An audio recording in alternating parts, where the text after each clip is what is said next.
Welcome to The Secrets of Success. By following the proven techniques of the guests who appear on this series, you'll learn that even successful people run into detours and failures, and how you can apply their success techniques to change your life. You're now listening to the most unique show on radio, the show dedicated to making you a success. Megan McNealy has a different approach to success. It works for her, and it can work for you too. Megan, thanks for being with us today. Oh, well, thank you so much. I really appreciate being here. Now, I'm going to use the words right from your book. What's more important, doing well or being well?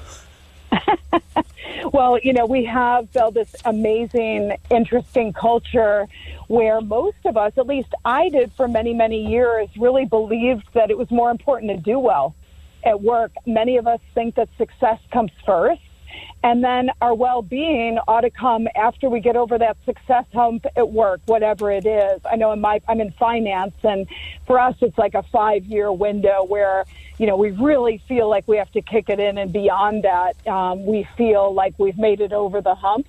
And the problem with that view, though, is that a lot of people put their well-being in the very, very back burner. And, you know, in my case, it was to a disastrous effect.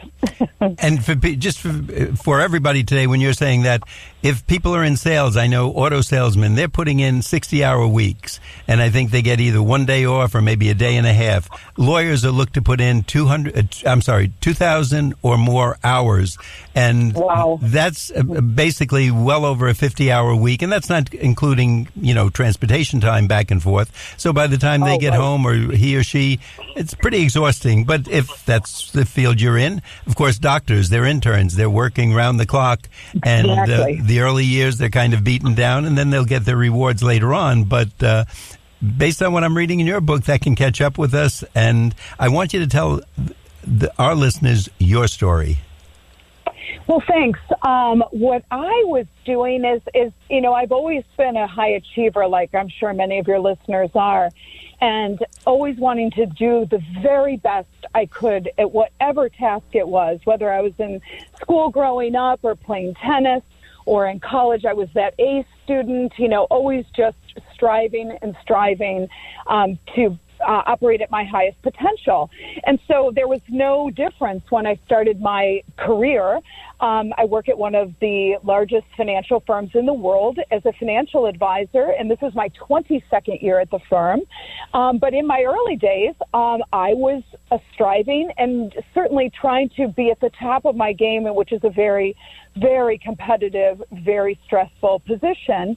But what was so exciting to me is I started to do terrific. And as I was gathering award upon award and promotion upon promotion, new title upon new title, behind the scenes, my body started to break down.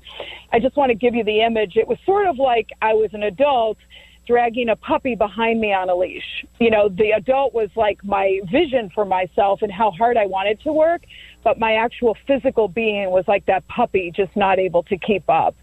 And what first happened to me is I was diagnosed with rheumatoid arthritis about 7 years into my career. And sadly, the doctor told me, you know, at the rate you're going, it's a moderate to severe case of that autoimmune disease. And rheumatoid arthritis is a disease where it attacks your joints. And so suddenly I was not able to move my hands.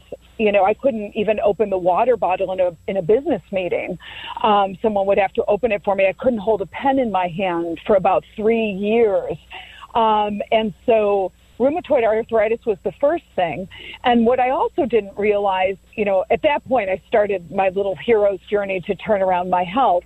But what I didn't realize is that it had some momentum, and I would soon find out that I was suffering from a second autoimmune disease, which was chronic kidney disease at stage 3, for your listeners who know what that's about. And then also I had kidney cancer.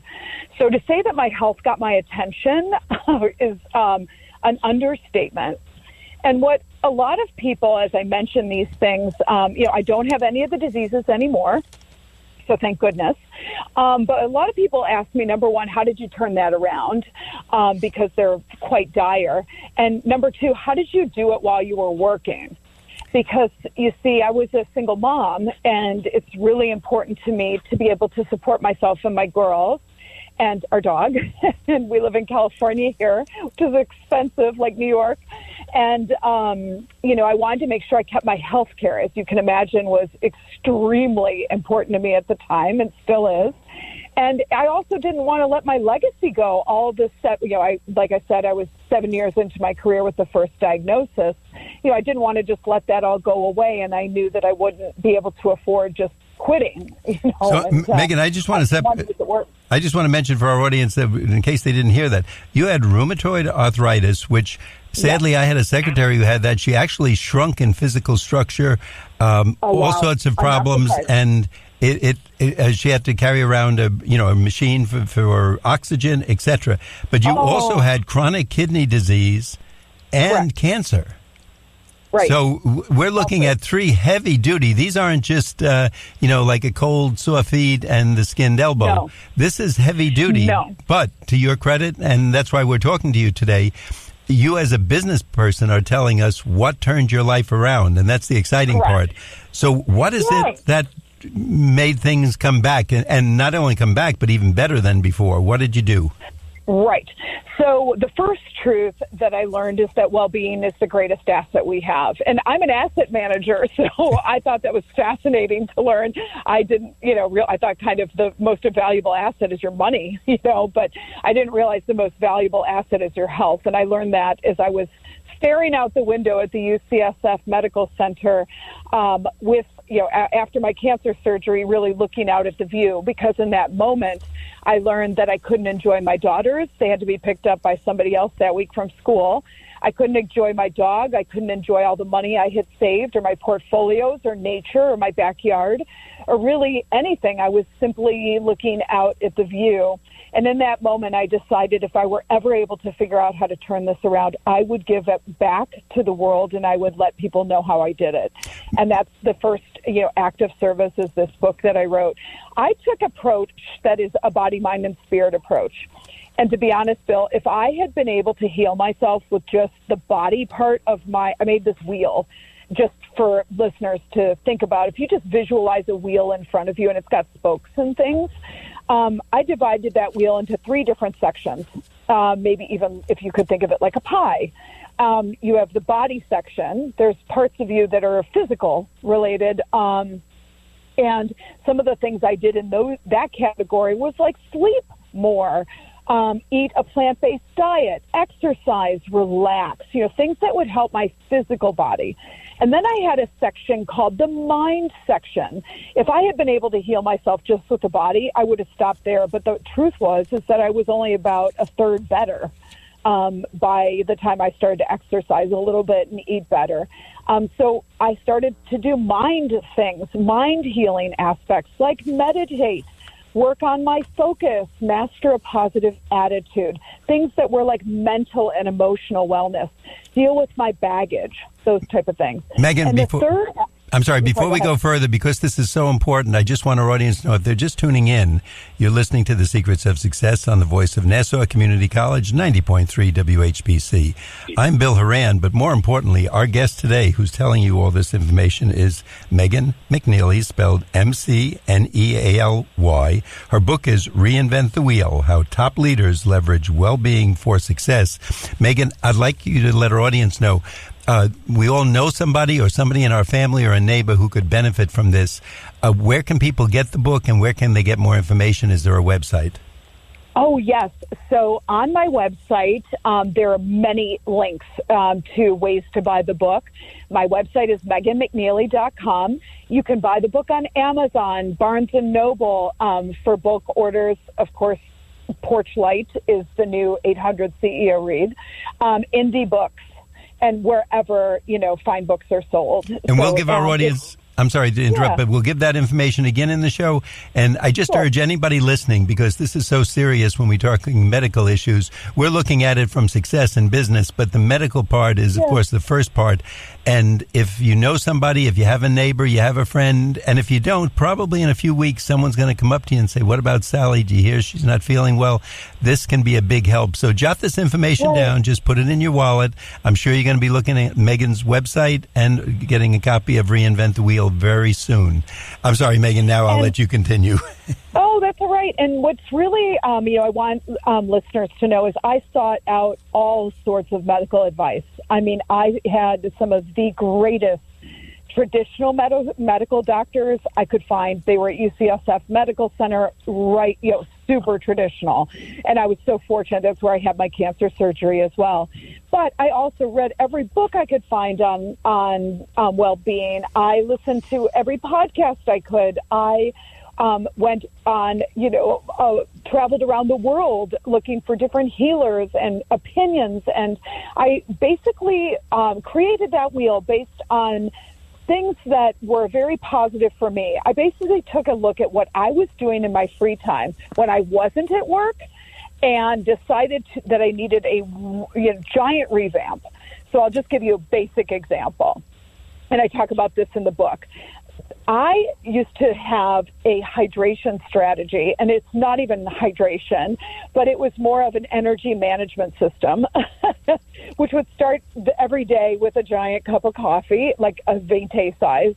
And then I would have another one. And then at lunch, I would have a Diet Coke. And that used to be like my only lunch, other than a bag of Cheetos. And then in the evening, instead of having a glass of water, I would drink a glass of wine. Wasn't there a big donut in there someplace? Oh, sure. Lots of donuts. We used to have sprinkled donuts, and we still do. It's funny. See, I read the book. I read it. Yeah. And I used to love sprinkled donuts, and I unfortunately don't eat very many of those anymore. But I just kind of had every bad habit in the book. I wasn't sleeping. I was staying up super late. I don't know if anybody can relate to me. Binge watching Netflix till 2 a.m, or doing work even worse. Because I felt like I could just never catch up, and just in a weird way, I almost felt like I didn't deserve to sleep. I was so behind. I felt in so many things as I was trying to strive for success. I was putting my well-being last. And, those are like physical body things that I was not attending to. And as far as my mind things, I was very focused on my sickness. I was thinking all the time about how it hurt and what would be the worst case scenario. Would I need a kidney transplant? And just thinking, I'm a worrier. So I don't know if anybody else can relate, worried a lot. And then I made my way around the wheel because I still wasn't healed, to a spirit aspect of well-being, body, mind, and spirit, 3 different sections. And that was one of the most powerful, interesting, healing, journeys for me, because I started to revive my spirit-lifting hobbies that brought me joy. I started to ask myself, what am I here for? What is there any sort of, prayers I could say? How are my relationships, with my daughters, with my partner at the time, with my friends? And it was just I just thought this 360 degree, I made a visual representation for the listeners. They can see it on my website as well at meganmcnealy.com. But I just thought it was such a holistic way to heal yourself. But the secret sauce of my work is that everything has to be customized. Bill, we're all different, so something, my hobby, may lift my spirits, but it may do nothing for one of your listeners. It's really about seeing, I need 9 hours of sleep. I know that sounds ridiculous, but another listener might be just fine with 7.5 or 8, so we all just are, so unique. It's important that we stand up for what would serve us. Megan, I'm sorry, before we go further, and before we get you into the next topic, I have to take a brief break and let our audience know that I'm Bill Horan and that you're listening to The Secrets of Success on the voice of Nassau Community College, 90.3 WHPC. We'll be right back after this brief intermission. Sweet strawberry icing. You were strolling along in goodwill when just past that mid-century side table and denim jacket you spotted them, nestled in their display case. Miniature donut earrings. Oh, yes! Yes! Your favorite half-breakfast pastry, half-all-day dessert food, made into your favorite form of ear candy. Oh, my. Those bejeweled sprinkles have satisfied some unknown hunger within you. Shh. Do you smell that? That's the sugary scent of shopping success. For this is Goodwill. And with every item you buy, you fund local job training and more. So go forth. Bring home those donut earrings. And bring home so much good to your community. Goodwill. Bring good home. Brought to you by Goodwill and the Ad Council.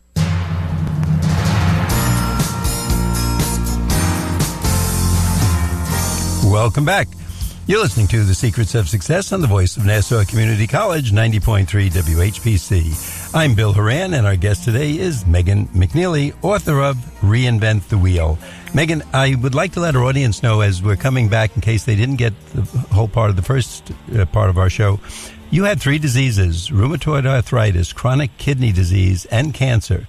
You basically changed your lifestyle, your diet, your sleep habits, etc. And if I read your book correctly, not only did you overcome these diseases, but your income quadrupled. Did I get that right? It almost seems too good to be true. Yes, that was the most interesting part, and that's my second biggest truth, is after I figured out that well-being is the greatest asset we have, because I had to save my life, I actually, to be honest, thought that my well-being project, which was basically behind the scenes, but nevertheless was quite time-consuming, I thought it would take down my career. I thought that my career would suffer. I thought that, my striving would come to a halt because my project was so serious and significant. And the opposite happened. When I started to prioritize well-being behind the scenes, it vaulted my career. It started to help me do better at work. And I was in a sales position. So I think what I would attribute to, and I show in the book how there's a direct connection with every single aspect of well-being and personal success and business success. And I show how that works for each one. So, like, for instance, if you get enough sleep, which is one of the spokes, then, rejuvenation is a personal outcome, right? You'd be rejuvenated, instead of dog tired. And then I think that helped me be more present at work. It helped me think better, and, on and on with all the different 18 aspects. And between 2010, which was the worst health storm I had, and that was also the year of my divorce. I'm sure your listeners can appreciate that, bad days are like that. They cascade into... You didn't have enough. They had the personal problems in there. Right, exactly. That's how bad days go, right? And... between 2010 and the end of 2018, I more than quadrupled my income. This year, which is now end of 2019, it will be more than 5.5 times what it was in 2010. And I just say that not to be braggy, but just to point out that these strategies, it isn't talked about enough. It's not an either or. You could actually use well-being to leverage success. And I thought it would be wonderful if, I could find other people who believe the same thing, because I just found it so astonishing. I wish I'd known that. And the nice thing, I got to care myself from the beginning. And the nice thing about your book, you look at this from a business aspect. It's not a medical book. You're not a doctor, nurse. You're not overwhelming us. I don't know anything about that. But you are telling us about how lifestyle did affect you, changed you. And, of course, for anybody else, most of us would be happy just to get rid of the pain, and that's where we want to get into for our audience. You mentioned that there are some superfoods and that reverse disease, and you told us a few minutes ago about your diet, which was basically Cheetos, sprinkly donuts, and I have a feeling a few other bad things that are not on the list. I used to think pesto was a vegetable. There you go. So what are these superfoods, and can we introduce them without much trouble? Sure. So, like I said, it's so important that each person has a customized plan, because what might work for one person certainly may not be good for others. So, for instance, one of the superfoods is mushrooms. However, my mom is allergic to them. So, I don't think there's any blanket answer for everyone. But certainly, and this is pretty widely documented, I mean, we all should be eating more green food, kale and like broccoli. And, a lot of these superfoods, interestingly, are green. So I started making these smoothies every morning instead of my scone or donut I used to eat, which is, I would blend cucumbers and avocado and hemp seeds, and I have that in the book as well, with a little bit of water and spinach and a lime. And I know that doesn't sound anything like a donut, but it might be too hardcore for some people. One thing I do want to point out is that I was practically, if you picture a car, I was the car broken down on the side of the road. Just picture the driver out pushing it. I mean, I was in such bad shape. But there's a lot of listeners that if they just did one or two things, like most people say, wow, this is like 18 different things. I mean, how can I even begin? Well, you just start with one. You just make one small shift. Even, for a lot of people, even if they just got more sleep, that could be monumentally helpful for their business success. Like I interviewed John Mackey in the book, the founder of Whole Foods, and, he brings a lot of fruits and nuts on the plane with him rather than stand in line at the airport, wasting time and money. And he's, has plenty of energy and he's eating something healthy. I mean, that's a small shift that could actually make a big difference for people if they travel all the time. Now, two things that were so impressive, and I know I mentioned this to you before the show. Here's a man who's head of an organization, so he knows food. I mean, this is his business, and he actually brings his food with him.